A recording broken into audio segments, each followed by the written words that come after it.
Tahun 2003, Indonesia diguncang kabar yang mencengangkan. Sumanto, pria kelahiran Desa Pelumutan, Kecamatan Kemangkon, Purbalingga, ditangkap polisi setelah terbukti menggali makam seorang perempuan tua dan memakan bagian tubuhnya. Namun, lebih dari sekedar kejahatan biasa, Sumanto mengaku ia melakukan itu untuk tujuan spiritual. Ia percaya memakan mayat dapat memberinya kekuatan gaib, kesaktian, dan kebal terhadap senjata. Ia tak sendiri.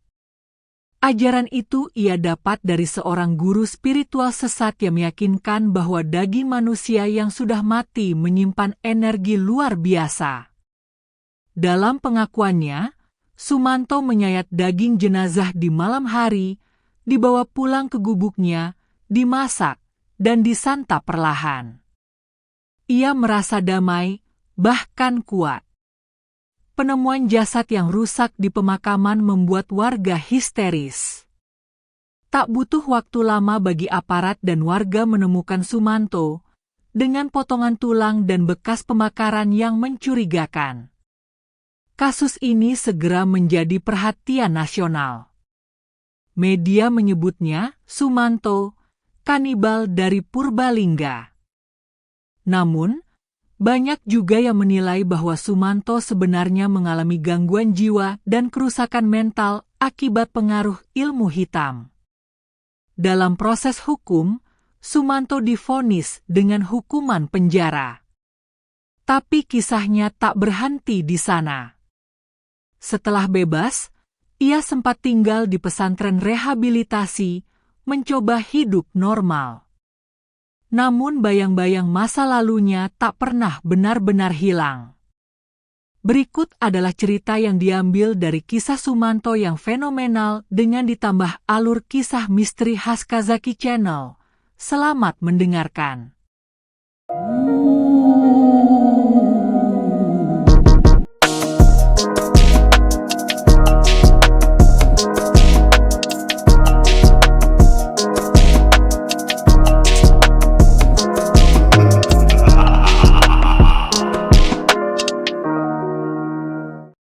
Kabut tipis menggantung di atas persawahan saat matahari pagi baru mengintip dari balik perbukitan. Desa Kemuning, yang tersembunyi di lembah sejuk Purbalingga, selalu terlihat seperti tempat yang damai. Udara wangi tanah basah dan aroma kayu bakar menyambut siapapun yang melangkah ke kampung kecil ini.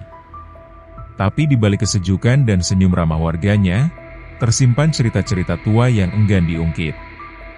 Di sebuah rumah panggung tua berdinding anyaman bambu, tinggal seorang lelaki bernama Suman. Sejak kecil, ia dikenal pendiam. Tak seperti anak-anak lain yang senang bermain layangan atau mandi di sungai, Suman lebih sering duduk di bawah pohon randu tua di pinggir kebun, menatap langit berjam-jam lamanya. Ia anak yang beda, bisik-bisik warga sering terdengar. Kelahirannya pas malam Jumat Kliwon. Ibunya mimpi diselimuti bayangan hitam sebelum melahirkan. Ibunya, Mbok Karti, adalah seorang janda. Suaminya, Sukarman, pergi merantau ke Kalimantan dan tak pernah kembali. Banyak yang bilang ia mati ditelan rawa, tapi ada pula yang percaya ia diculik makhluk halus karena sering merusak hutan tanpa izin. Sejak itu, Mbok Karti membesarkan Suman seorang diri.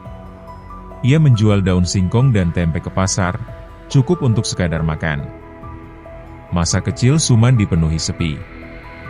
Ia tak punya banyak teman. Ketika diajak bermain, ia lebih memilih berjalan sendiri ke arah sendang tua di ujung desa, sendang yang konon dihuni penunggu. Anak-anak lain dilarang ke sana, tapi Suman malah seperti ditarik oleh sesuatu dari dalam air yang hitam dan dalam itu. Dia pernah bilang sama aku, cerita Raji, tetangga seumurannya, katanya ada suara dari dasar sendang, manggil-manggil namanya. Suara itu, kata Suman, hanya ia yang bisa dengar. Tapi tidak semua warga percaya cerita aneh itu. Banyak yang menganggap Suman hanya kurang kasih sayang, terlalu sering menyendiri, atau mungkin hanya anak aneh yang kebetulan lahir di hari sial. Namun, kejadian-kejadian janggal mulai muncul sejak Suman menginjak remaja. Ayam-ayam tetangga tiba-tiba hilang, lalu ditemukan mati tanpa kepala. Seorang bayi tetangga sakit mendadak setelah ibunya secara tidak sengaja menyiram air cucian ke halaman rumah Suman. Dukun kampung bilang itu bisa jadi tanda bahwa ada yang mulai belajar jalan gelap. Mbok Karti sendiri tidak pernah bicara banyak. Ia hanya mengatakan, "Anakku baik. Dia cuma beda." Dan yang beda itu bukan berarti salah. Tapi bisikan-bisikan terus menyebar. Dan dari balik pohon randu tua, seseorang kadang melihat bayangan hitam melintas cepat. Beberapa bahkan bersumpah melihat Suman berbicara sendiri pada malam hari, tepat saat kabut mulai turun dan suara kodok bersahutan di sawah. Kemuning mungkin tampak damai bagi orang luar. Tapi bagi mereka yang tinggal di sana, terutama di sekitar rumah Suman, mereka tahu, sesuatu sedang tumbuh, pelan, mengakar, dan menunggu waktu untuk meledak. Dan malam Jumat Kliwon berikutnya, menjadi awal dari semua kengerian yang tak pernah bisa dipahami logika. Usianya baru 21 saat Suman memutuskan untuk benar-benar menjauh dari keramaian. Ia mulai jarang terlihat di sawah, tak lagi membantu ibunya menjemur singkong, dan lebih sering berlama-lama di kebun bambu belakang rumah. Setiap pagi, ia membawa sebungkus nasi, sebotol air, dan pula menjelang maghrib dengan mata merah seperti habis menangis atau menatap sesuatu terlalu lama. Mbok Karti mulai khawatir. "Suman, kau sakit, Le?" tanyanya suatu sore sambil menyuapkan sayur lodeh ke piring. Suman menggeleng, matanya kosong. "Enggak, Bu. Aku cuma merasa banyak suara sekarang." "Suara?" Suman mengangguk. "Dari tanah. Dari air." Mereka cerita. Mbok Karti tak menjawab. Ia hanya menunduk, menyendok nasi, menahan takut yang tak bisa dijelaskan. Ini bukan pertama kali Suman bicara aneh. Tapi sejak kecil, ia selalu begitu. Namun kini suaranya lebih berat, nadanya seperti bukan milik anaknya. Desa Kemuning menyimpan kepercayaan kuno, bahwa ada orang-orang yang bisa mendengar. Mereka bukan orang gila, bukan pula nabi. Tapi orang-orang yang dikejar oleh dunia yang tak terlihat, dipilih, atau dikutuk. Orang-orang semacam itu biasa disebut wong sepi. Orang yang tak cocok tinggal di dunia ramai. Mereka lebih akrab dengan hening, lebih senang bicara dengan yang tak kasat mata. Dan Suman, sejak kecil, tampaknya memang ditakdirkan menjadi wong sepi. Hari-hari berikutnya, Suman semakin menjauh dari manusia. Ia tidur di gubuk bambu dekat kebun, membawa buku-buku tua yang ia temukan di pasar loak, buku tentang ilmu kekebalan, wirid ajian lama, dan catatan kuno tentang kekuatan dari dalam tanah. Ia juga mulai membuat tanda-tanda aneh di tanah dengan kapur putih. Lingkaran, huruf-huruf kuno, dan sesaji berupa bunga 7 rupa. Orang yang melihat tak berani mendekat. Bahkan anak-anak memilih memutar jalan jika lewat dekat gubuk Suman. Namun ada satu orang yang mendekatinya. Seorang tua renta, berambut putih panjang, yang dipanggil orang-orang sebagai Ki Bagas. Ki Bagas bukan orang biasa. Dulu, ia dukun sakti di dusun seberang yang pernah menghilang selama 7 tahun dan kembali tanpa penuaan sedikit pun. Ia tinggal di pinggir hutan, hidup menyendiri. Banyak orang percaya Ki Bagas telah menyatu dengan makhluk dari dimensi lain. Dan entah bagaimana, ia kini sering terlihat duduk bersama Suman, berbicara dalam bahasa yang tak dikenali, atau hanya berdiam menatap api kecil di tengah gubuk. "Suman," kata Ki Bagas suatu malam, "kau sudah dipilih. Tapi kau belum siap."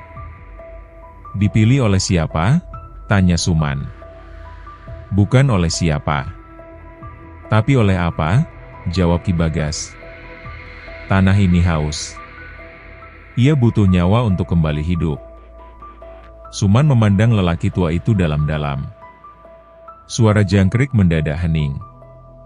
Malam tiba-tiba terasa jauh lebih dingin dari biasanya. Dan di kejauhan, angin menggugurkan daun bambu seolah menyetujui ucapan sang dukun.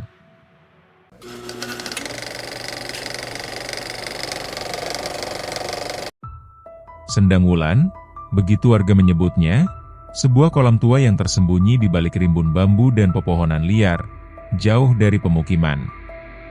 Airnya jernih namun pekat, dalam sekali, bahkan tak pernah kering walau musim kemarau menggigit. Konon, tempat itu dijaga oleh makhluk gaib bernama Nyai Lembayung, penunggu tua yang hanya muncul kepada mereka yang siap menerima perjanjian tanah. Suman, dengan mata yang tampak semakin cekung dan tubuh mengurus, berdiri di tepi sendang malam itu.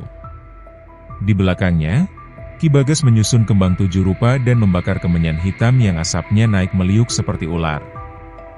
Jangan bicara selama ritual. Biarkan tanah dan air yang membuka pintu, bisik Ki Bagas. Suman mengangguk.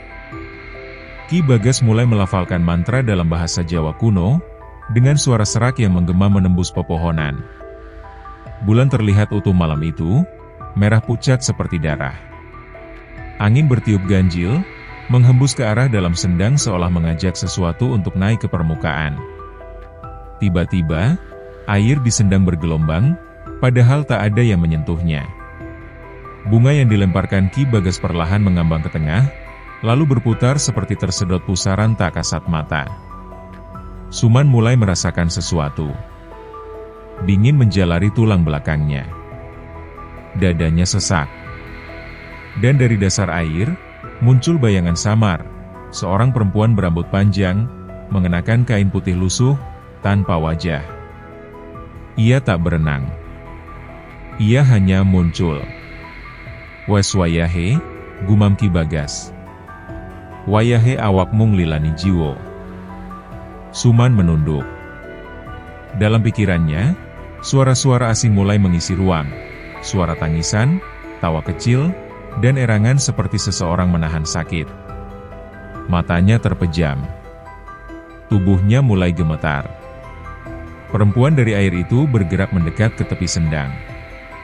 Tapi hanya Suman yang bisa melihat wujudnya dengan jelas. Ia tak punya mata, hanya lubang hitam besar yang dalam.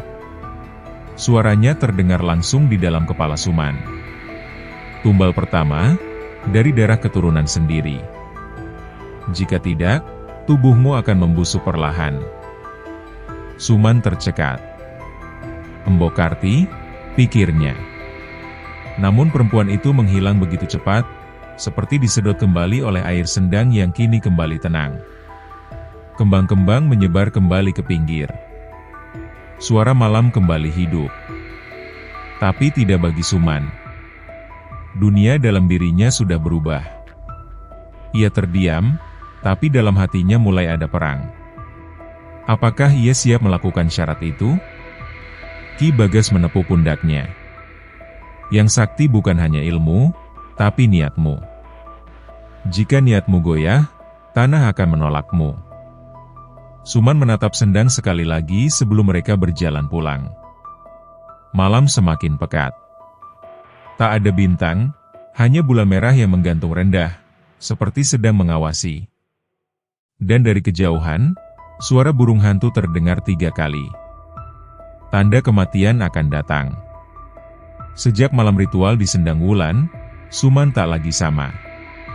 Ia berbicara lebih sedikit dari biasanya, jika itu mungkin, dan menghilang dari rumah selama berhari-hari. Embokarti, yang semula mencoba menutup mata, mulai merasa cemas. Anak sematawayangnya kini tidur di gubuk bambu, hanya pulang jika ingin mengambil air atau sekadar mengambil pakaian kotor. Wajahnya makin tirus, matanya merah seperti tak tidur berhari-hari. Tak ada yang tahu bahwa Suman sedang menjalani lelakon, tirakat spiritual dengan aturan dan pantangan keras. Lelaku ini, kata Ki Bagas, adalah jalan untuk membuka pintu bawah tanah, sumber kekuatan yang tak bisa didapat dari dunia manusia. Setiap malam, Suman duduk bersila di tengah lingkaran tanah yang diberi garis putih dari tepung ketan. Di sekelilingnya, dupa menyala terus tanpa henti. Ia hanya boleh makan daun kelor mentah dan minum air hujan yang ditampung sendiri. Di hari ketiga, suara-suara dari dalam tanah mulai terdengar lagi. Kami menunggu, tubuhmu sudah setengah terbuka.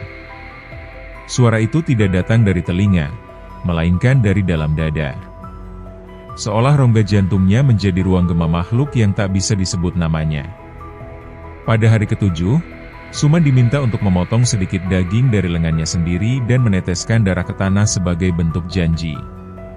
Ki Bagas memperingatkan bahwa mulai saat itu, tubuhnya tak lagi sepenuhnya milik manusia. Ia akan berubah, perlahan, menjadi wadah. Kalau kau berhenti di tengah jalan, kata Ki Bagas suatu malam, bukan hanya kau yang celaka. Tanah akan menuntut, dan darahmu akan mendidih. Suman tak menjawab. Ia hanya menunduk, meneteskan darah dari pisau kecil ke atas sesajen yang sudah ditata rapi, berisi tulang ayam hitam, kembang telon, dan potongan rambutnya sendiri. Di minggu kedua, tubuhnya mulai menunjukkan tanda-tanda aneh. Kulit di punggung terasa gatal luar biasa, lalu mengelupas sendiri. Dari luka-luka itu muncul bau busuk samar, namun Suman tak mengeluh. Ia tetap menjalankan ritual setiap malam, membacakan mantra dari kitab tua berbahasa Jawa kuno, yang didapat dari Ki Bagas. Matanya yang dulu sayu kini terlihat tajam dan liar, seperti mata binatang yang terdesak. Bahkan orang-orang desa yang tanpa sengaja melihatnya di malam hari mengaku merasa mual dan merinding. Suman, itu bukan anak manusia lagi, kata Pak Lurah pada salah satu warga. Ia sedang menjalani sesuatu yang tidak bisa ditarik kembali. Sementara itu, Mbok Karti mulai sering mendengar suara anak kecil menangis di tengah malam. Padahal tak ada bayi di sekitar rumah mereka. Tangisan itu datang dari arah gubuk bambu. Kadang disertai suara geraman pelan, seperti binatang yang kelaparan. Pada malam ke-14, Suman mendapatkan mimpi aneh. Ia berada di dalam tanah, tubuhnya telanjang, dikelilingi oleh tubuh-tubuh yang membusuk. Mereka tak bersuara, tapi matanya terbuka. Mereka menunjuk ke arah Suman, lalu leher mereka terbuka, menyemburkan darah ke sekeliling. Suman terbangun dengan tubuh basah oleh keringat dingin. Tapi ia tidak takut. Justru ada perasaan tenang, nyaman, seperti pelukan dari sesuatu yang selama ini hanya bisa ia bayangkan. Ia tahu, sudah dekat waktunya. Tapi ia juga tahu, suara dari dalam tanah menuntut satu hal terakhir sebelum kekuatan benar-benar turun kepadanya. Tumbal. Darah manusia. Dan bukan sembarang manusia. Darah yang ia kenal. Darah yang percaya padanya.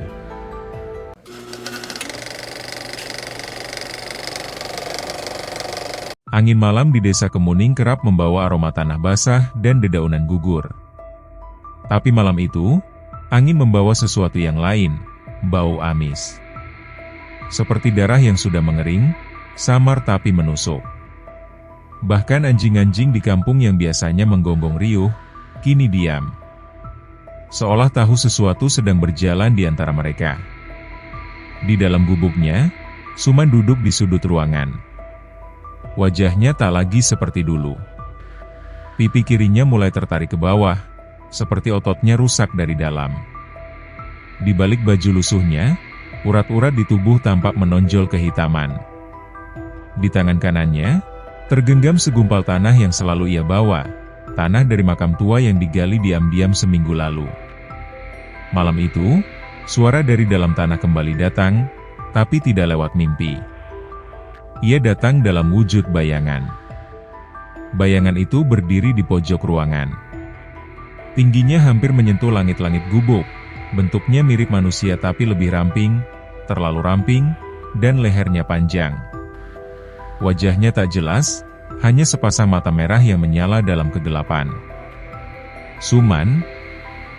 Suara itu berat, serak, dan seolah keluar dari dua arah sekaligus. Waktumu habis. Ibu itu, darahnya manis. Ia percaya padamu. Ia lahirkan kau. maka ia juga yang harus membuka pintu terakhir. Suman menunduk. Tangannya gemetar. Bukan karena takut, tapi karena konflik dalam dirinya pecah makin kuat. Antara cinta seorang anak, dan nafsu kekuatan yang tak bisa ia lawan. Ia bangkit perlahan, menyalakan api kecil dari lampu tempel. Cahaya kuning menerangi bayangan itu, tapi sosok tinggi itu tak bergerak sedikit pun. Justru matanya memerah lebih terang. Jika kau menolak, tubuhmu akan kubagi jadi 7. Sebagian untuk tanah, sebagian untuk cacing, dan sisanya untuk kami. Suman menarik napas panjang. Bibirnya gemetar. Aku butuh waktu, bisiknya. Bayangan itu tertawa. Tawa panjang dan datar, seperti suara pisau digesek ke batu. Waktu telah habis sejak kau teteskan darahmu ke tanah.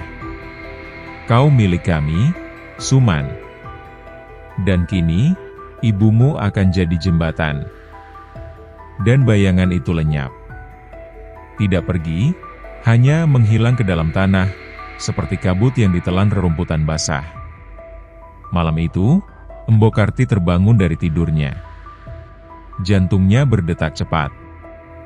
Udara di dalam rumah terasa lebih dingin dari biasanya. Ia mendengar langkah kaki pelan, berat, dan diseret.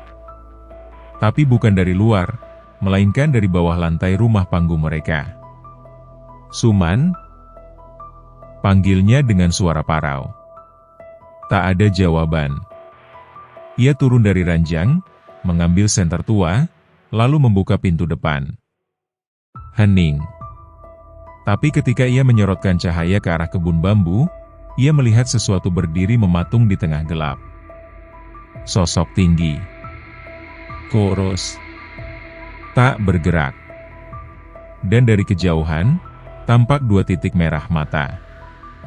Mbok Karti mundur pelan, tubuhnya bergetar hebat. Ia tahu betul, itu bukan anaknya. Suman berdiri tak jauh dari situ, mengintip dari balik pohon. Napasnya berat, tangannya membawa parang kecil peninggalan almarhum bapaknya. Ia berkeringat, tubuhnya panas dingin. Tapi pikirannya kacau. Suara-suara dari tanah berteriak dalam kepalanya, menuntut, menjerit, memerintah. Lakukan sekarang, atau kami yang mengambilnya dengan paksa. Dan malam itu, untuk pertama kalinya dalam hidupnya, Suman menangis keras. Tapi bukan karena takut. Bukan karena sedih.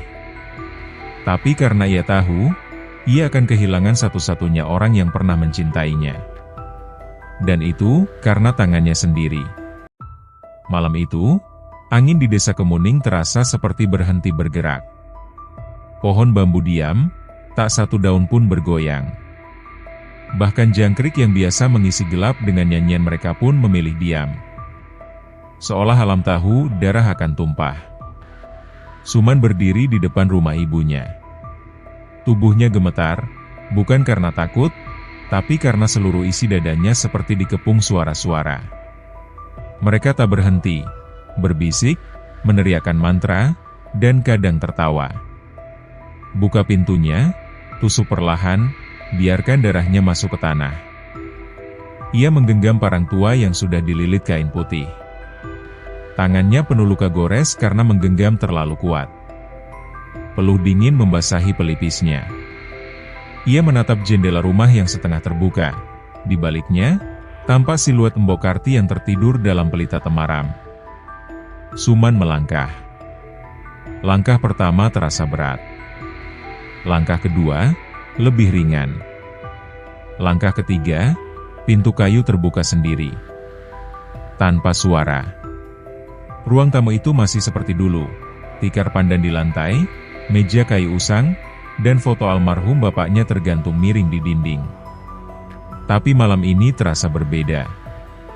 Bau dupa menyelinap, entah dari mana, dan suara tangisan bayi kembali terdengar makin keras, makin nyata. Suman berdiri di ambang kamar ibunya. Mbok Karti tidur dengan posisi miring, tangan kanan menopang kepala. Raut wajahnya damai, tanpa tahu bahwa anak yang ia besarkan sendiri kini berdiri membawa maut. Satu tusukan, tepat di jantung. Setelah itu, semua akan terbuka, bisik suara dari bawah tanah. Tangan Suman terangkat perlahan. Matanya memerah, air mata tumpah tanpa henti. Parang mengarah tepat ke dada ibunya. Namun detik itu juga, Embo Karti terbangun. Matanya bertemu dengan mata anaknya. Ia tidak menjerit. Tidak pula bergerak mundur. Ia hanya tersenyum pahit. "Aku sudah tahu, Le," bisiknya. "Sejak kau pulang dari Sendang, matamu bukan lagi mata anakku. Aku ibu kandungmu. Kalau memang aku harus jadi jalanmu, lakoni. Tapi jangan bohongi dirimu, setelah ini, kau bukan manusia lagi." Suman menjerit dalam diam. Suara dalam kepalanya berteriak, "Tusuk! Sekarang!" Dan akhirnya, parang itu menembus dada. Darah memercik di tikar. Tubuh Embo Karti kejang sebentar, lalu diam. Matanya masih menatap Suman, bahkan setelah nyawanya pergi.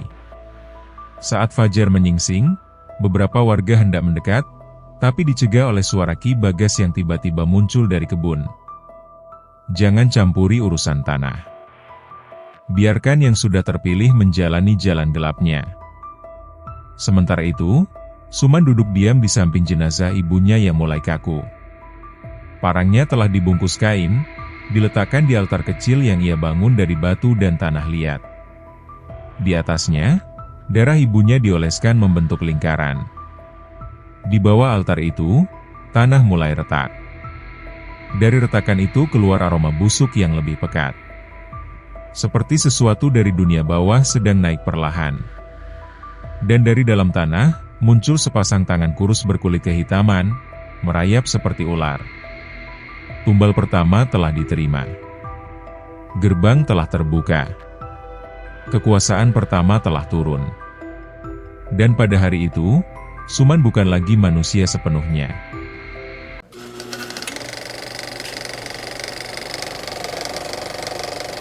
Sejak kematian Embo Karti, suasana desa Kemuning berubah. Bukan hanya karena duka, tapi karena ada sesuatu di udara yang tak bisa dijelaskan. Burung-burung tak lagi hinggap di pohon sekitar rumah Suman. Tanaman di halaman mulai layu meski sering disiram. Bahkan sapi-sapi di kandang Pak Darto mendadak mengamuk dan menanduk kandangnya sendiri setiap malam bulan tua. Warga mulai berbisik. Ada yang mengatakan Suman telah kerasukan. Ada pula yang percaya bahwa rumahnya kini jadi sarang makhluk halus. Namun tak satu pun yang berani mendekat. Karena setiap malam, terdengar suara tangisan dan suara tertawa dari dalam tanah. Suman kini tinggal sendiri di rumah tua peninggalan ibunya. Tapi ia tak pernah merasa kesepian. Sejak malam tumbal diberikan, gerbang di bawah rumah telah terbuka sepenuhnya. Dari balik retakan tanah, makhluk-makhluk mulai muncul. Mereka tak berbentuk tetap, kadang berupa tangan, kadang hanya bayangan. Tapi mereka berbicara padanya, memberinya ilmu dan perlindungan. Tubuh Suman pun berubah. Luka-luka di kulitnya tidak sembuh, tapi justru menjadi pola-pola aneh seperti ukiran kuno. Matanya semakin gelap, dan di malam-malam tertentu, ia bisa melihat roh-roh orang mati berkeliaran di sekeliling desa. Ki Bagas datang beberapa hari kemudian, membawa sesuatu dalam kotak kayu panjang. Ia tak masuk ke dalam rumah, hanya menaruh kotak itu di pelataran dan berujar, "Sunan Kuning memberi hadiah. Tapi hadiah ini ada syaratnya. Jangan sampai haus, jangan sampai ragu, dan jangan sekalipun menolak panggilan dari dalam tanah." Dalam kotak itu, Suman menemukan sehelai kain kafan yang penuh darah dan sebutir batu hitam berbentuk mata.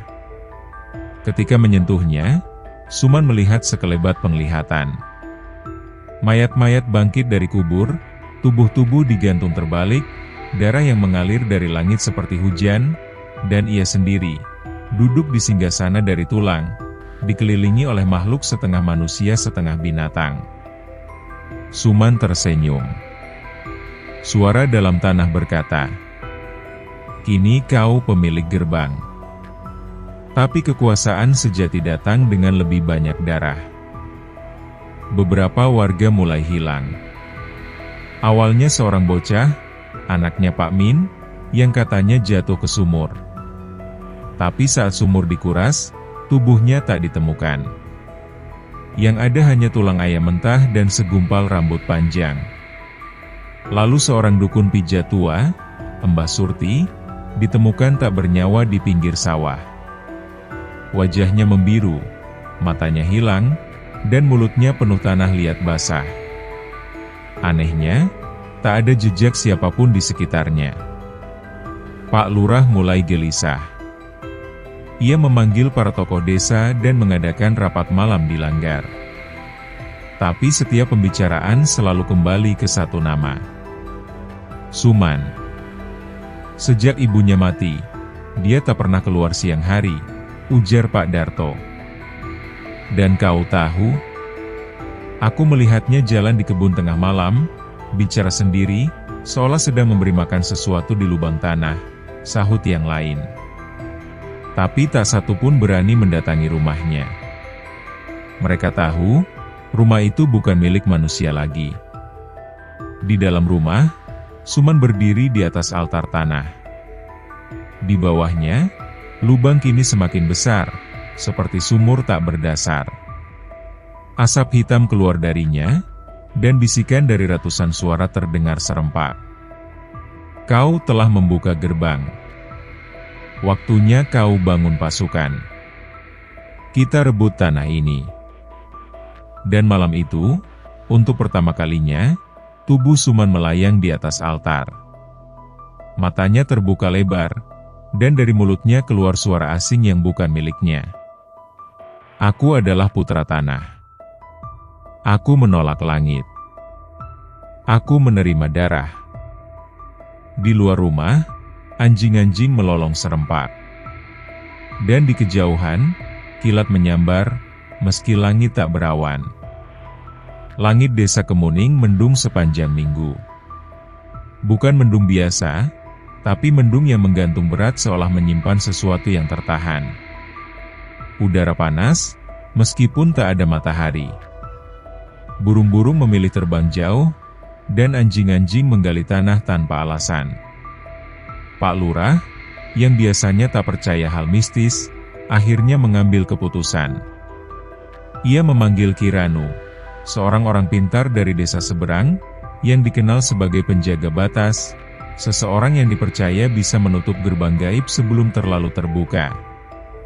Kiranu datang diam-diam malam hari. Rambutnya putih panjang, dan matanya selalu tertutup kain hitam.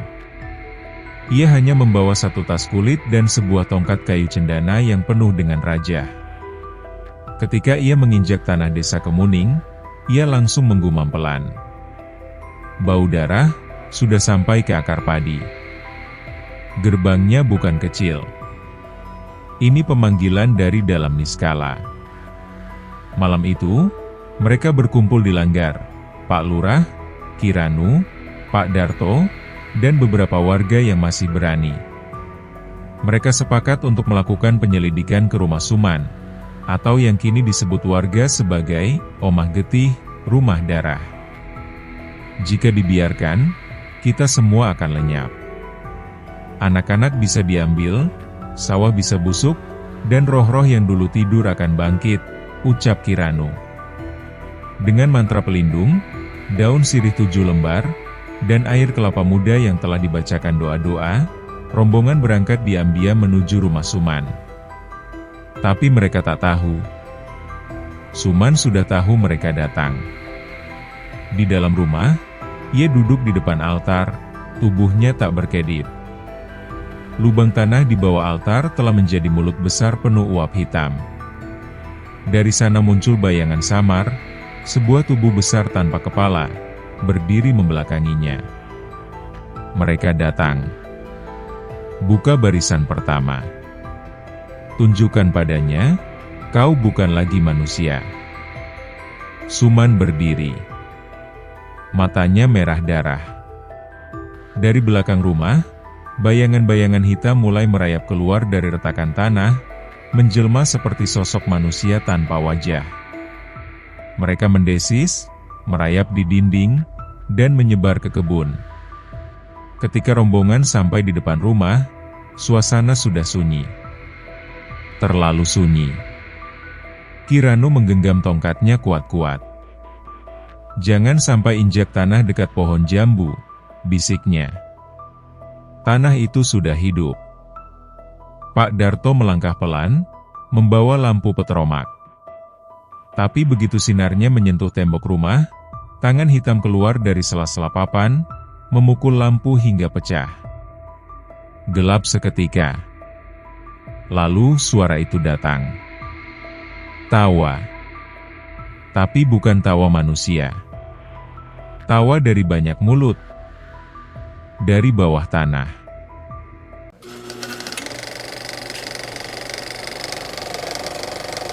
Kiranu menancapkan tongkatnya ke tanah dan mulai melafalkan doa keras. Angin berputar liar, dedaunan beterbangan, dan cahaya kehijauan keluar dari tongkatnya. Wahai tanah, kembalilah pada batas. Wahai gerbang, tutuplah dengan namanya. Suara jeritan terdengar dari segala arah.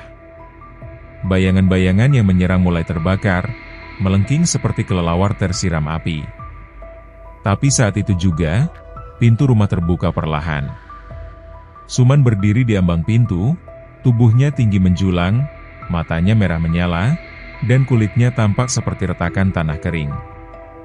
Di tangannya, ia menggenggam batu hitam berbentuk mata. Kalian datang terlalu awal. Belum waktunya perang dimulai. Tapi, kalian sudah membuka jalannya. Ia mengangkat batu itu ke langit, dan kilat menyambar tongkat Kiranu, membuat cahaya hijau padam seketika. Semua terdorong ke belakang.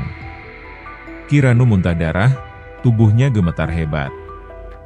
Dia bukan lagi manusia, gumamnya. Dia sudah menyatu dengan penghuni bawah tanah. Mereka terpaksa mundur. Malam itu mereka gagal. Dan di belakang rumah, dari lubang altar yang semakin besar, mulai terdengar suara baru, bukan hanya tawa, tapi nyanyian. Nyanyian dari bahasa tua, tak dikenal, yang menggema sepanjang malam dan membuat semua binatang di desa berlari ketakutan. Sejak malam penyerangan itu, desa Kemuning tak lagi seperti dulu.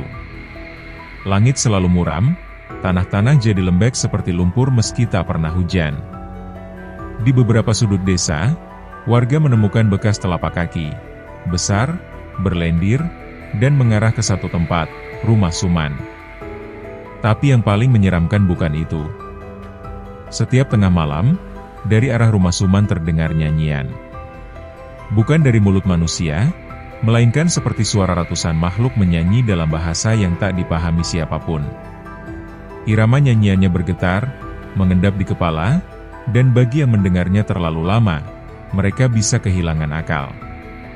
Seorang pemuda bernama Rido, yang penasaran dan nekat merekam suara nyanyian itu, ditemukan keesokan harinya duduk di pematang sawah, tertawa sambil menyayat telinganya sendiri. Di telinganya, suara itu masih terus terdengar, katanya, tanah lapar, tanah haus, kita semua akan dimakan. Di sisi lain, Kiranu yang selamat dari malam penyergapan kini bersembunyi di rumah Pak Lurah. Luka-lukanya parah, tapi bukan luka biasa. Di tubuhnya muncul pola-pola akar yang tumbuh dari dalam kulit. Ia tahu, Suman bukan hanya memanggil makhluk gaib biasa. Dia sudah menyatu dengan penghuni tua. Roh pertama yang pernah ditanam di bumi sebelum manusia tinggal di sini. Kiranu pun mengisahkan sebuah rahasia yang sudah lama disimpan para tetua desa. Ratusan tahun lalu, tanah di mana desa Kemuning berdiri adalah tanah pengasingan. Bukan untuk manusia, tapi untuk makhluk-makhluk dari dunia bawah yang dibuang oleh penjaga langit. Salah satu yang dibuang disebut Nyai Gentarik, roh penjaga bumi yang lapar darah dan hidup dari nyanyian korban. Ia dikurung di bawah tanah dengan 7 segel. Tapi bila ada manusia yang membuka 1 segel saja, maka roh itu akan bangkit perlahan, melalui tubuh manusia itu sendiri. Dan kini, Suman adalah wadahnya. Nyai Gentarik tak bisa dibunuh, tapi bisa disegel ulang. Dengan suara yang berlawanan, nyanyian pemurni dari darah keturunan pertapa pertama yang dulu menyegelnya, ujar Kiranu. Masalahnya, keturunan itu hanya 1, dan ia telah lama meninggalkan desa.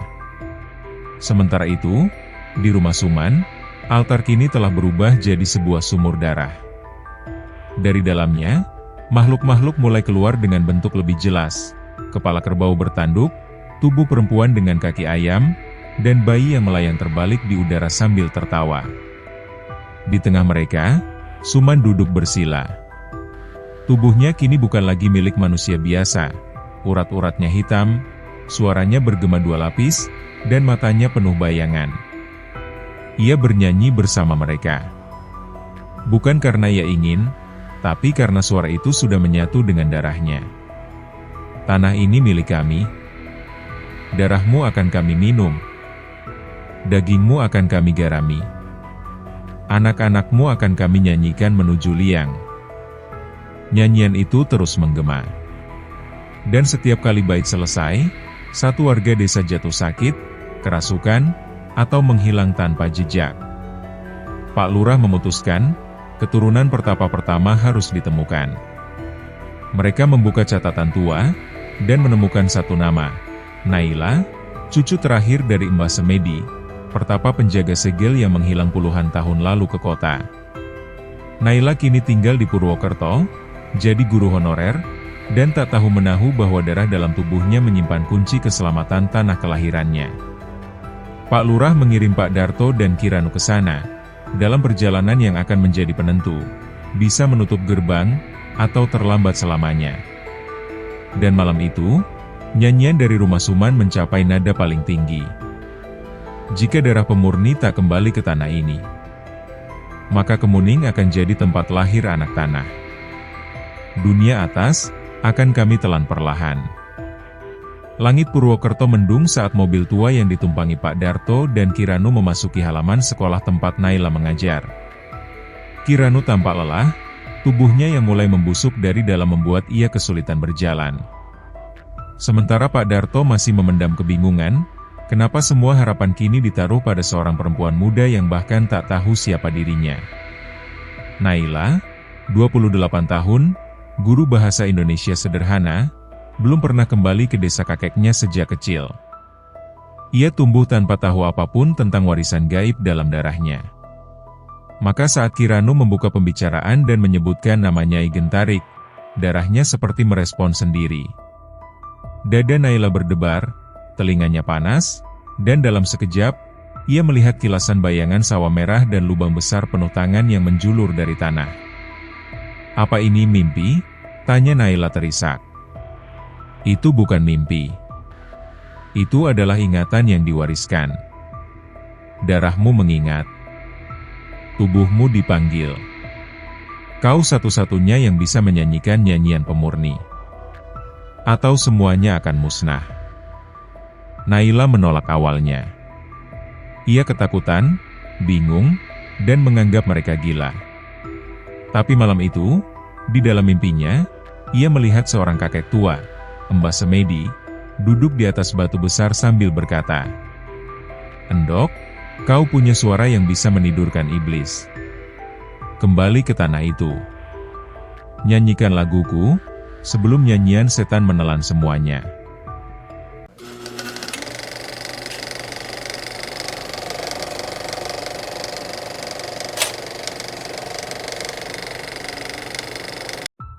Tiga hari kemudian, Naila berdiri di tepi jalan masuk desa Kemuning. Desa itu tak lagi sama. Pepohonan menghitam.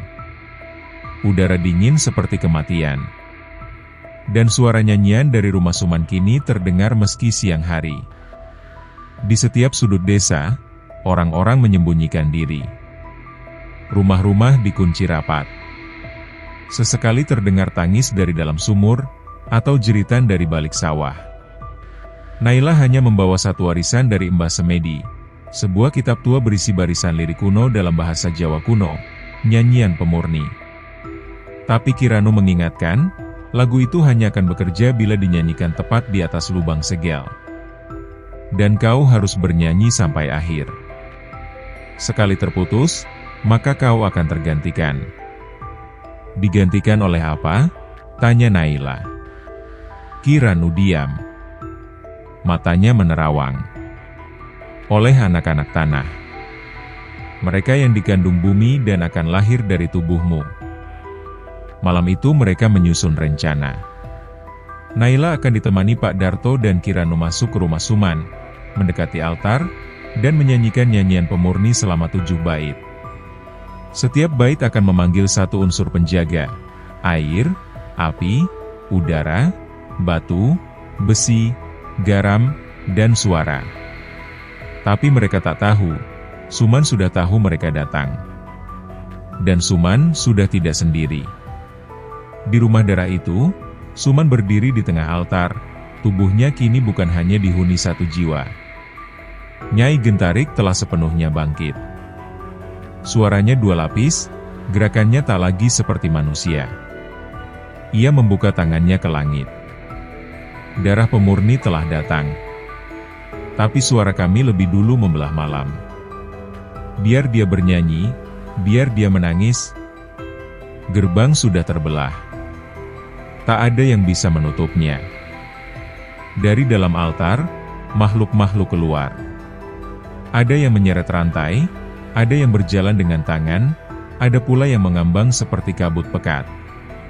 Naila, dengan jantung hampir copot, melangkah ke dalam rumah. Tangannya memegang erat kitab warisan. Dan begitu ia berdiri tepat di atas lubang altar, suara dari dalam tanah berhenti. Sunyi sesaat. Dan Naila mulai bernyanyi. Gamelan suci, getarkan tanah. Kembalikan roh pada asalnya. Wahai bumi, tutuplah gerbangmu. Jangan telan kami yang mencintaimu. Saat bait pertama selesai, tanah bergetar. Bayangan di dinding melolong. Tapi Naila tak berhenti. Ia lanjutkan bait kedua, ketiga, keempat, sampai bayangan Suman terhuyung. Sampai lubang mulai tertutup perlahan. Sampai tangan-tangan hitam memudar jadi debu. Namun di bait ke-6, Suman menjerit, menerjang Naila sambil memekik. Berhenti. Aku adalah tanah. Aku adalah darah. Tapi Pak Darto menghadangnya, tubuhnya remuk diterjang kekuatan gaib, namun cukup memberi waktu Naila menyanyikan bait ke-7. Suara suci, tamatkan nyanyian kelam. Biarkan terang kembali bersinar. Segelkan malam, pulihkan tanah. Dalam nama langit dan jiwa yang damai. Altar meledak. Suara nyanyian jahat pecah seketika. Cahaya putih membungkus tubuh Naila, dan tubuh Suman, perlahan pecah seperti tanah kering. Rontok menjadi debu merah dan hilang dalam isakan angin. Pagi harinya, desa kembali terang. Tak ada suara. Tak ada bayangan. Hanya sepi, dan bau tanah basah seperti habis hujan. Naila duduk di tepi altar yang kini tinggal lubang kecil. Kitab tua di pangkuannya. Matanya sayu. Suaranya habis. Tapi bibirnya tersenyum. Sudah selesai, Kek? Sudah selesai. 2 minggu telah berlalu sejak malam penyegelan. Desa Kemuning perlahan kembali pulih. Suara burung mulai terdengar lagi, kabut pekat tak lagi menutupi langit, dan tanaman-tanaman yang sempat layu kini tumbuh segar. Warga kembali ke sawah dan ladang, meski masih menyisakan trauma mendalam. Namun, kedamaian itu tidak sepenuhnya utuh. Di balik kembalinya cahaya, sisa-sisa warisan tanah tua masih tertinggal. Beberapa warga mengaku bermimpi aneh setiap malam. Dalam mimpi itu, mereka melihat seorang perempuan bermata merah duduk di atas altar, menatap mereka sambil bernyanyi pelan. Dan yang paling merasakan warisan itu adalah Naila. Sejak malam penyegelan, Naila berubah. Tubuhnya semakin lemah, tapi auranya semakin kuat. Ia mulai bisa melihat sesuatu yang tak tampak oleh orang biasa, bayangan-bayangan tipis yang berjalan di antara pepohonan, suara-suara kecil dari dalam sumur, dan roh-roh desa lama yang berbisik lewat daun kering yang jatuh. Ki Ranu memeriksanya. Dengan sisa kekuatannya, ia membaca tubuh Naila dan menemukan sesuatu yang mengerikan. Kau telah menyerap sebagian kekuatan Nyai Gentarik.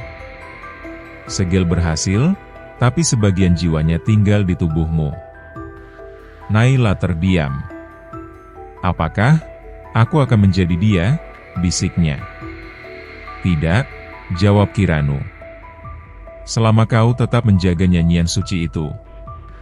Dan jangan pernah menyanyikannya dalam kemarahan. Karena jika kau bernyanyi dengan niat menghancurkan, segel bisa terbuka kembali. Pak Darto, yang selamat meski mengalami patah tulang, kini tinggal bersama Naila di rumah peninggalan Mbah Semedi. Mereka menjaga kitab pemurni di altar kecil yang dibangun ulang. Namun suatu malam, saat hujan deras turun, ada seseorang mengetuk pintu. Seorang lelaki muda, membawa anak kecil yang demam tinggi. Wajah mereka asing, bukan warga desa. Si anak menggigil hebat, dan dari dalam tubuhnya keluar bau tanah busuk yang sama seperti dulu saat Suman kerasukan. Naila mendekat, menyentuh kening si anak, dan seketika melihat kilasan mengerikan, sebuah lubang segel lain, jauh di luar desa Kemuning, terbuka sedikit demi sedikit. Bukan hanya di sini, gumam Naila. Nyai Gentarik adalah satu dari 7 roh purba. Dan segel lain, mungkin sudah mulai rapuh. Pagi harinya, Naila menulis surat. Ia tak bisa tinggal diam. Ia harus mencari segel-segel lain sebelum mereka benar-benar terbuka. Tapi ia juga tahu, setiap kali ia menggunakan kekuatannya, jiwa Nyai Gentarik dalam tubuhnya akan semakin kuat pula. Ia bicara pada Pak Darto. Kekuatanku bisa menyelamatkan, tapi juga bisa menghancurkan. Jika suatu hari aku mulai berubah, tolong, jangan biarkan aku bernyanyi. Pak Darto menunduk. Kau tak akan sendirian, nak. Dan di malam itu, di balik pepohonan di pinggir desa, sebuah mata merah mengintip dari balik gelap. Ia bukan Suman. Ia bukan Nyai Gentarik. Ia adalah warisan berikutnya.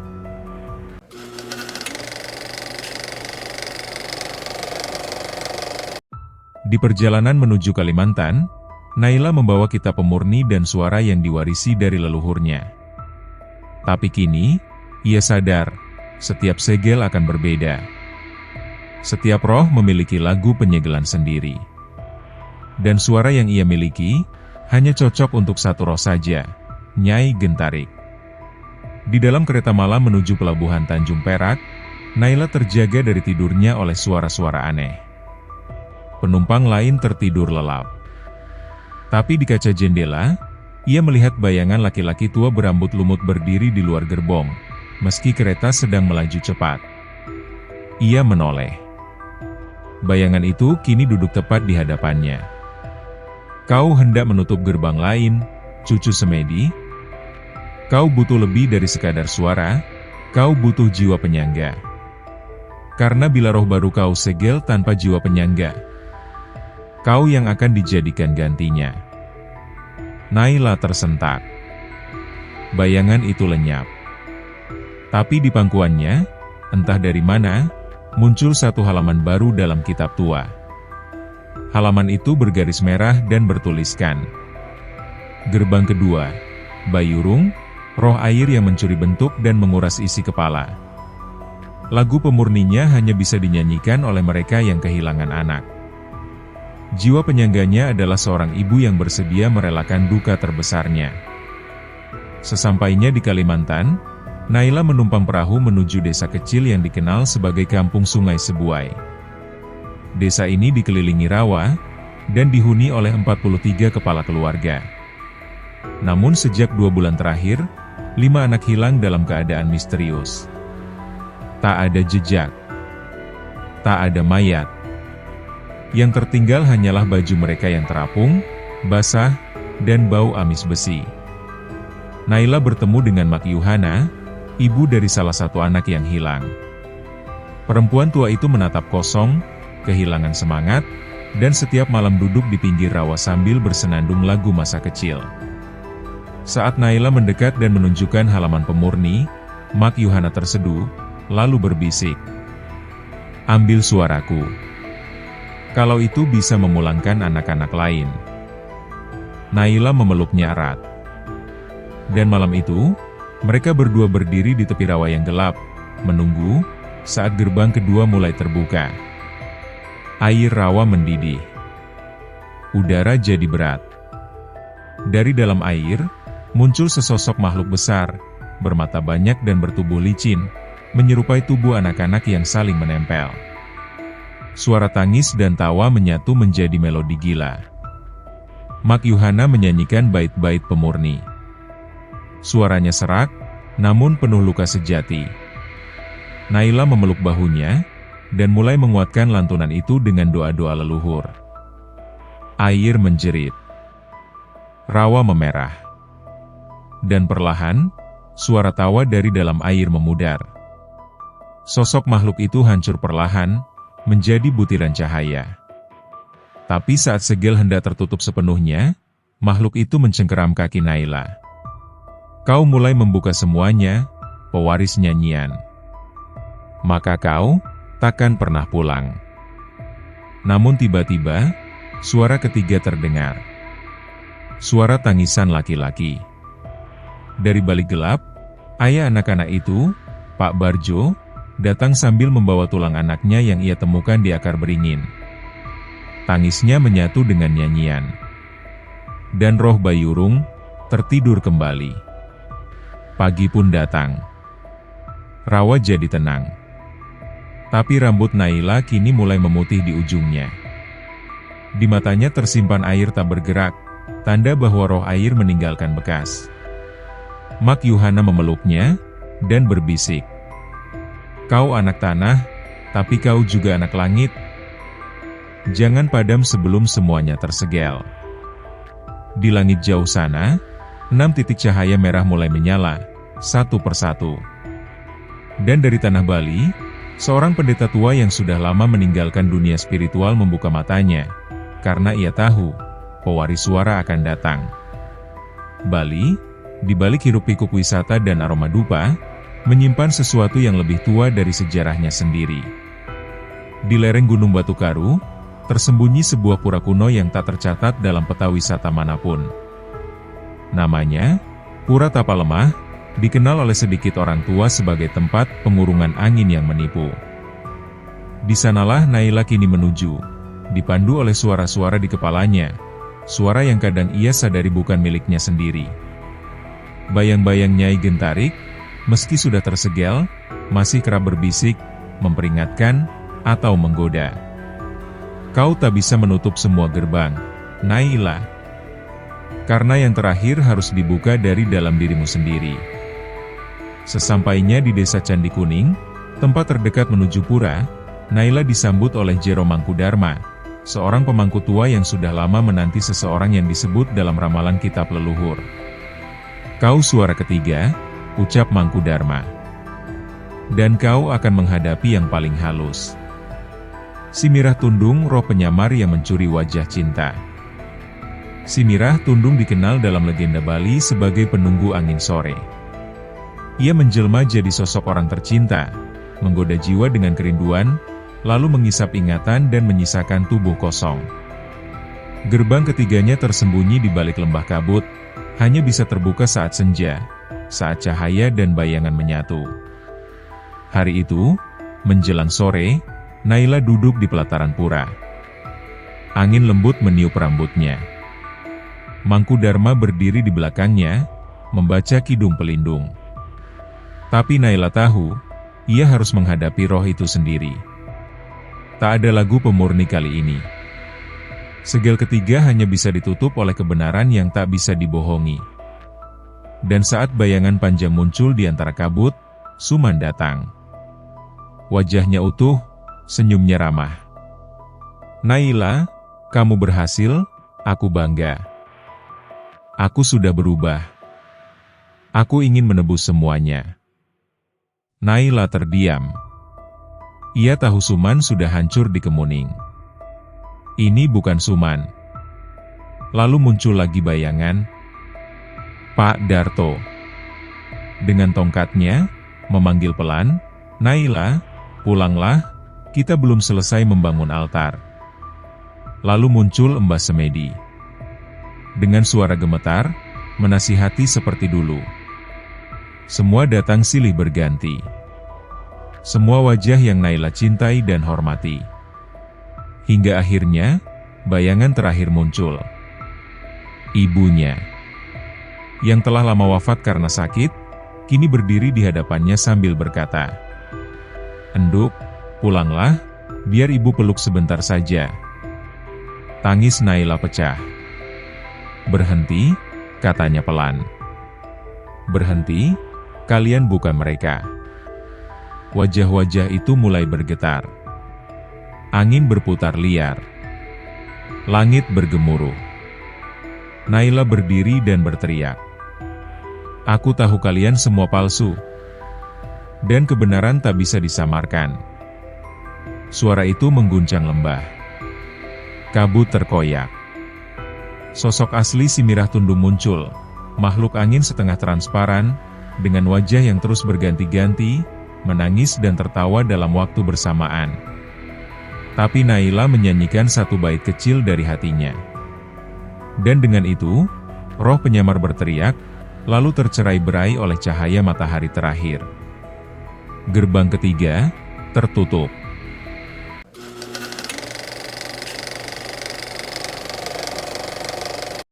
Saat malam turun, Naila duduk bersama Mangkudarma.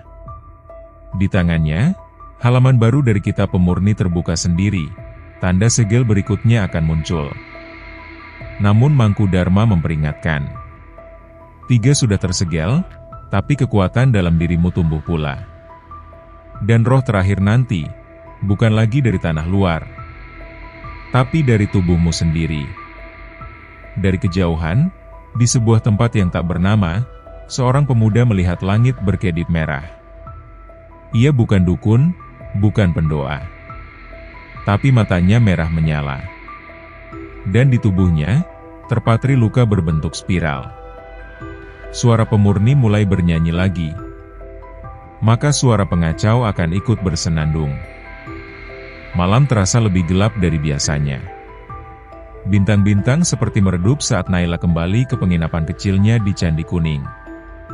Ia baru saja menutup gerbang ketiga, namun alih-alih merasa lega, kepalanya terasa penuh suara. Bisikan-bisikan samar menyelinap di antara detak jantungnya. Kau memenjarakan cinta. Kau menolak mereka yang ingin pulang. Apa kau yakin tak salah? Naila menutup telinga, tapi suara itu bukan dari luar.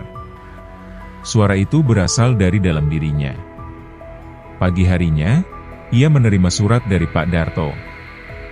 Isinya singkat. Anak-anak kembali mengigau. Ada yang melihat Suman di pemakaman lama.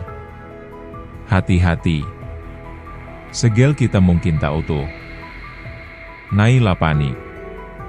Ia segera pulang ke Kemuning. Setibanya di sana, ia menemukan altar tua tempat penyegelan Nyai Gentarik mulai retak di bagian bawahnya. Suara tangisan kecil terdengar dari balik celah tanah. Namun saat ia mencoba mendekat, bayangan tubuhnya sendiri memantul di dinding altar, dan bayangan itu tertawa. Kau pikir kau berbeda dariku, Naila? Kau juga haus kekuatan. Kau tak menyelamatkan mereka, kau hanya ingin dikenal sebagai penyelamat. Naila terjatuh. Dalam batinnya, muncul dunia lain, alam bawah kesadaran, di mana roh-roh yang disegelnya belum sepenuhnya mati, hanya tertidur. Ia melihat sosok Mirah Tundung, Bayurung, dan bahkan Nyai Gentarik berdiri berjajar, menyanyikan lagu yang merasuk ke tulangnya. Di tengah-tengah itu, muncul sosok seorang anak kecil, berwajah mirip Naila saat kecil. Anak itu tersenyum, lalu berkata, "Aku adalah kamu yang kau bunuh dulu. Saat kau memilih melupakan ibu. Saat kau memilih membenci Suman. Aku adalah dendammu sendiri." Naila terbangun dengan tubuh basah oleh peluh. Ia tahu, roh keempat bukan dari luar, tapi dari dalam. Ia telah menyerap terlalu banyak kekuatan, dan kini tubuhnya menjadi rumah baru bagi roh dendam. Namanya tak tertulis di kitab manapun, karena ia belum pernah muncul sebelumnya. Roh ini adalah hasil benturan antara darah, luka, dan nyanyian pemurni. Ia adalah cermin dari pemurni itu sendiri. Malam itu, ia mendatangi Kiranu yang mulai sakit-sakitan. Dukun tua itu menatap Naila dalam-dalam, lalu mengangguk pelan. "Segel keempat harus kau lakukan kepada dirimu sendiri. Tapi segel itu tidak seperti yang lain. Kau tak bisa bernyanyi. Kau harus diam. Karena roh itu tumbuh dari suara yang terus kau paksa keluar." Kiranu menyiapkan ritual sunyi, pemujaan dalam hening. Satu-satunya cara memenjarakan roh suara adalah dengan menahan suara selama 1 malam penuh, tanpa berkata, tanpa bernapas berat, tanpa menangis. Namun ada syarat yang paling mengerikan. Jika kau gagal, roh itu akan mengambil tubuhmu. Dan dunia akan mengenal penyanyi maut, yang lagunya membangkitkan roh, bukan memurnikan. Ritual dimulai di malam bulan mati. Naila duduk di altar tengah desa, dikelilingi oleh bunga kamboja dan asap kemenyan. Warga berjaga dalam diam.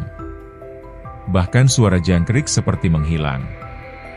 Detik demi detik, bayangan-bayangan muncul. Wajah ibunya. Suman.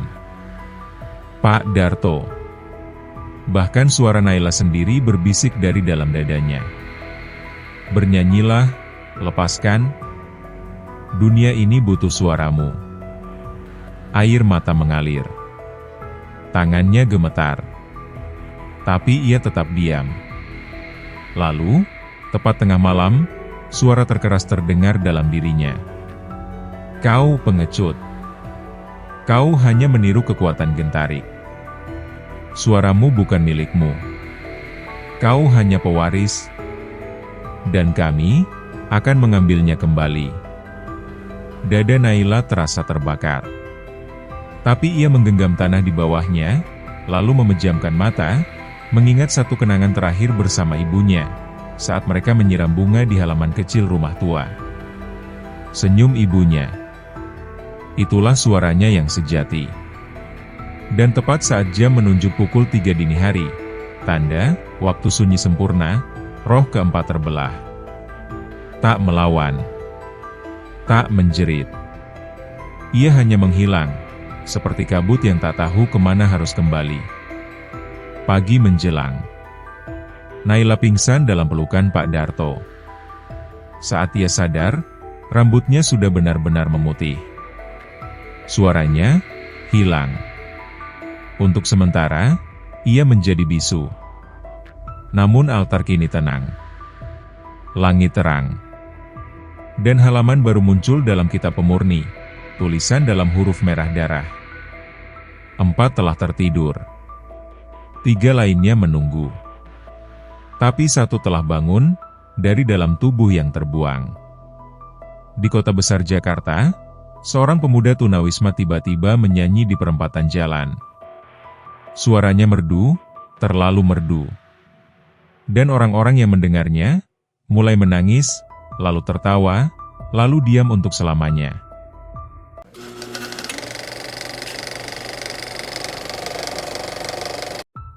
Jakarta. Pagi itu langit keruh seperti air teh basi. Di stasiun bawah tanah Duku Atas, suara seorang pemuda mengalun sendu. Bukan pengamen biasa, ia duduk bersila, mata terpejam, dengan wajah seperti tak mengenal waktu. Di sekelilingnya, puluhan orang berdiri mematung, air mata mengalir, sebagian jatuh bersimpuh sambil tersenyum kosong. Pemuda itu bernama Rangga. Ia tak tahu dari mana asalnya. Yang ia tahu, saat ia menyanyi, suara-suara dari langit turun kepadanya. Dan pada lagu yang keempat, darah menetes dari telinganya sendiri. Naila berdiri di seberang bundaran Hai. Rambutnya kini sepenuhnya putih, dan meskipun ia tak bisa bicara, suara dari dalam tubuhnya masih hidup. Setelah menyegel 4 roh, kini ia memahami satu hal yang lebih menakutkan. Roh terakhir bukan dari tanah, bukan dari angin, bukan dari laut, bukan dari api. Roh terakhir adalah Gema, pantulan dari semua roh yang pernah ada. Dan ia menjelma dalam manusia yang kosong. Rangga bukan kerasukan. Ia adalah cermin, penyerap semua energi gaib yang selama ini ditekan Naila. Dan kini, ia memancarkannya kembali lewat lagu. Di panggung kecil depan Mall Grand Indonesia, Rangga naik ke atas kontainer tua. Ia menyanyikan lagu yang tak pernah diajarkan siapapun. Malam dibakar jari-jari. Darah dicuci cahaya pagi. Aku bukan aku. Tapi suara yang kalian buat dari luka. Orang-orang mulai memekik. Lalu diam. Seorang ibu menggigit tangannya sendiri sampai berdarah. Seorang bocah tertawa sampai muntah. Seorang polisi menembak dirinya sendiri, pelan. Dan di tengah kekacauan, Naila berjalan mendekat. Ia tak membawa senjata. Tak membawa kitab. Hanya membawa kepingan boneka kayu kecil yang dulu dibuatnya bersama ibunya. Satu-satunya kenangan yang tak pernah dilupakan. Di tengah kerumunan, ia berdiri di hadapan Rangga. Rangga menatapnya, dan untuk sesaat, matanya berkedip. Ia mengenali sesuatu. Aku tahu kamu adalah dia yang kehilangan suara. Tapi suara itu tidak hilang, Naila. Suara itu, kini ada padaku. Naila membuka tangan. Di sana, boneka kayu itu mulai bersinar. Perlahan, ia pejamkan mata, dan untuk pertama kalinya sejak bisu, ia bersenandung dalam batin.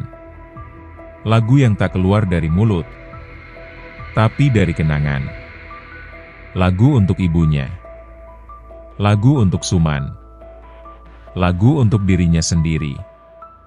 Dan suara itu, meski tak terdengar oleh siapapun, membelah udara Jakarta. Rangga berhenti bernyanyi. Ia memegang dadanya. Menangis. Lalu tubuhnya pecah menjadi kepingan cahaya. Orang-orang mulai sadar. Mereka menangis, tapi tak tahu kenapa. Mereka bingung, tapi perlahan pulih. Kota kembali bising, seperti sedia kala. Naila terduduk di tepi trotoar. Tangannya gemetar. Pak Darto muncul dari balik kerumunan. Ia tersenyum sambil berkata, "Kau sudah menutup semuanya.